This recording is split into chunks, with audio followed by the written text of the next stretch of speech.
Listen, there are moments in life when silence is not weakness, but power. There are times when words would only betray you, expose your wounds, or hand over your strength to someone who does not deserve it. And if you don't learn how to master those moments, you will spend your life giving away your peace, your control, your dignity.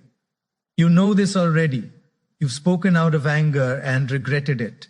You've explained yourself to people who never cared to understand you. You've defended yourself to those who had already judged you.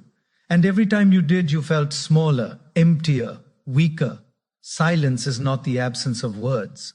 Silence is the presence of control. Marcus Aurelius said, "You always own the option of having no opinion. There's never a need to get worked up or to trouble your soul about things you can't control. Silence is the option. Silence is the weapon. Silence is the wisdom." And so today, let's speak about the 5 situations where you must stay silent, where restraint is greater than reaction, where holding your tongue becomes the sharpest form of power. The first situation is when someone insults you. Your instinct screams to fire back, to protect your pride, to prove that you cannot be humiliated. But understand this, insult only has the power you grant it. If words can pierce you, it is not because they are sharp, it is because you've left your armor at home. Seneca once wrote, "An insult is only damaging if you consent to be hurt." And he was right. The one who throws the insult has already revealed their weakness. They have shown their lack of discipline, their lack of composure, their lack of inner strength. If you answer back, you descend to their level. If you stay silent, you rise above it. Let them bark, you stay calm. Let them swing, you stay still. Because silence here is not defeat, it is dominance. The second situation is when anger grips you. Anger blinds people. It makes them say words they cannot take back, break things they cannot rebuild, and lose battles they could have won simply by waiting. How many friendships have you destroyed because of words spoken in rage? How many relationships collapsed because the storm inside leaked through your mouth? Epictetus said, "Any person capable of angering you becomes your master.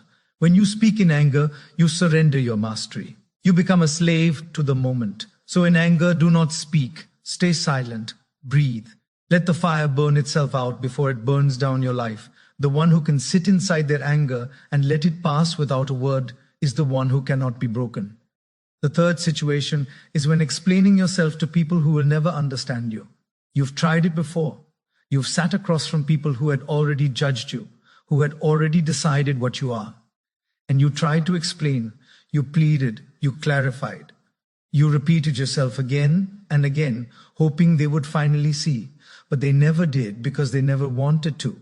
Silence here is freedom. You don't owe explanations to those who cannot see beyond their own blindness. Marcus Aurelius said, "Waste no more time arguing about what a good person should be. Be one." You don't prove yourself through words. You prove yourself through life, through conduct, through action. Let them believe what they want. Let them talk. Let them paint you as they please.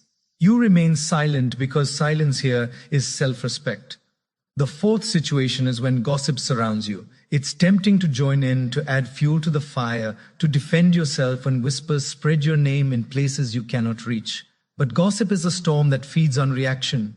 The less you speak, the quicker it dies. Remember this, most gossip says more about the person spreading it than the one it's about. It reveals their envy, their insecurity, their emptiness. If you react, you give their words weight. If you stay silent, you expose them without saying a thing. Seneca warned, the greatest remedy for anger is delay. And when it comes to gossip, the greatest remedy is silence. Because silence doesn't just protect your peace, it lets the noise destroy itself. The fifth situation is when the moment calls for listening instead of speaking. Most people listen to reply, not to understand. They are already rehearsing their next sentence while you're still speaking. But silence here is a gift to yourself and to others. When you truly listen, when you give space to another person's voice, you gain insight, perspective, knowledge. Epictetus taught, "We have 2 ears and 1 mouth so that we can listen twice as much as we speak." Silence is wisdom in practice, because the one who can remain quiet long enough to understand learns what others miss. And sometimes, listening in silence tells you more about a person than their words ever could. The more you cultivate it, the more you learn. And the more you learn, the stronger your silence becomes. So remember these moments because they will return to test you again and again. When insult tempts you to throw back words you will later regret. When anger consumes you and demands an outlet, even though it only destroys the one who holds it. When judgment surrounds you and tries to drag you into endless explanations that no one truly listens to. When gossip spreads and invites you to defend yourself in battles that cannot be won. And when the world is speaking so loudly that you forget the power of silence, the wisdom of listening, the strength of restraint. In each of these moments, silence is not weakness. It is not surrender. It is composure, clarity and control. Your silence is your fortress, your discipline, your shield against the chaos of the world. Every word you choose not to speak in anger preserves your energy for something greater.